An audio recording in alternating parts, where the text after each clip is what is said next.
നമ്മുടെ road transport അടിക്കുന്ന fine ഉണ്ടല്ലോ, ക്യാമറ അടിക്കുന്ന ഫൈന്, പഴയ കുടിശ്ശിക, റവന്യൂ റിക്കവറി ആയ കുടിശ്ശിക, ഇതെല്ലാം ഒന്ന് കുറച്ചു കൊടുത്താൽ ഒരു അദാലത്ത് വയ്ക്കാമെങ്കിൽ 1000 കോടി രൂപ ഈ മാസം കേരളത്തിന്റെ ഖജനാവിലേക്ക് വരും എന്നാണ് ഞങ്ങൾ കണക്കാക്കുന്നത്.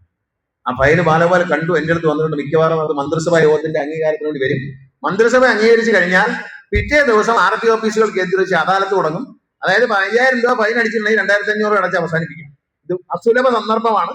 ഈ ബെൽറ്റ് ഇടാതെ പോയതിനും ഹെൽമെറ്റ് വെക്കാതെ പോയതിനുള്ള ഫൈനുകളെല്ലാം കൂടി അടച്ചു തീർക്കാൻ ജനങ്ങൾക്ക് ഒരു അവസരം കൊടുക്കാൻ പോകുന്നത്. ആ അവസരത്തോടുകൂടി 10,000 കോടി രൂപ ഖജനാവിലേക്ക് വരും. നമുക്ക് ഒരു കുഴപ്പമില്ലാതെ മുന്നോട്ട് പോകാൻ കഴിയുമെന്നാണ് കണക്ക് കൂട്ടുന്നത്.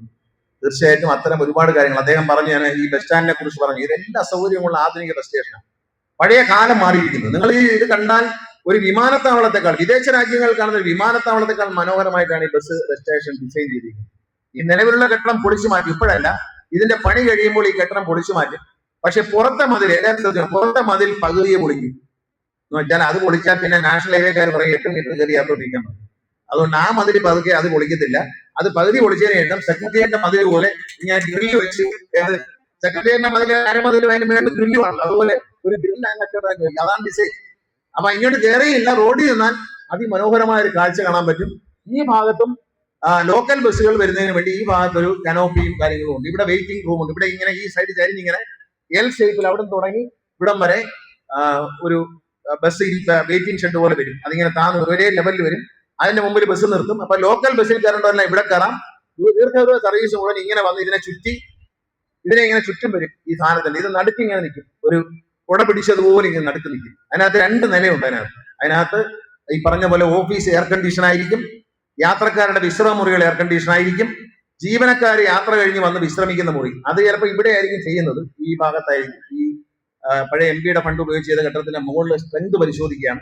അവിടെ വന്നു കഴിഞ്ഞാൽ അതും AC ആയിരിക്കും. കാരണം ജീവനക്കാരെ വനിതകളുടെയും പുരുഷന്മാരുടെയും എല്ലാ ബസ് സ്റ്റേഷൻ ഇനി മുതൽ കേരളത്തിൽ പണിയുന്ന എല്ലാ ബസ് സ്റ്റേഷനും, ഇപ്പൊ കായംകുളം തുടങ്ങി, കൊല്ലം തുടങ്ങാൻ പോകുന്നു, തൃശ്ശൂര്, എത്ര ബസ് സ്റ്റേഷൻ കേരളത്തിന്റെ ചരിത്രത്തിൽ ഇത്രയും ബസ് സ്റ്റേഷനുകൾ ഒരുമിച്ച് തുടങ്ങിയ ഒരു കാലഘട്ടം ഉണ്ടായില്ല. ഇടതുപക്ഷ ജനാധിപത്യ സർക്കാരിന്റെ ഈ കാലഘട്ടത്തിൽ കഴിഞ്ഞ 2 വർഷത്തിനിടയിലാണ് ഏറ്റവും കൂടുതൽ ബസ് സ്റ്റേഷൻ തുടങ്ങുന്നത്. കോതമംഗലം ബസ് സ്റ്റേഷൻ അവിടുത്തെ MLA ജനിക്കുന്നതിന് മുമ്പ് പണി തുടങ്ങിയതാണ്.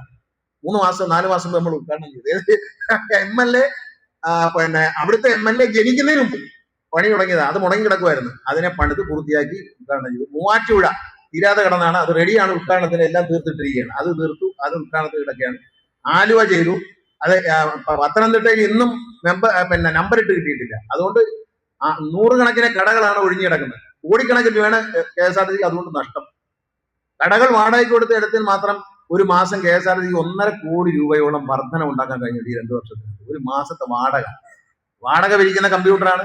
വണ്ടി ഓടിക്കുന്ന ഇപ്പൊ കമ്പ്യൂട്ടർ, വണ്ടി ഓടുന്ന ഷെഡ്യൂളുകളെല്ലാം കമ്പ്യൂട്ടറിലേക്ക് മാറിക്കൊണ്ടിരിക്കുകയാണ്. എല്ലാം സോഫ്റ്റ്വെയർ ആണ്. കൊറിയർ പോകുന്ന സോഫ്റ്റ്വെയർ KSRTCയിലാണ്.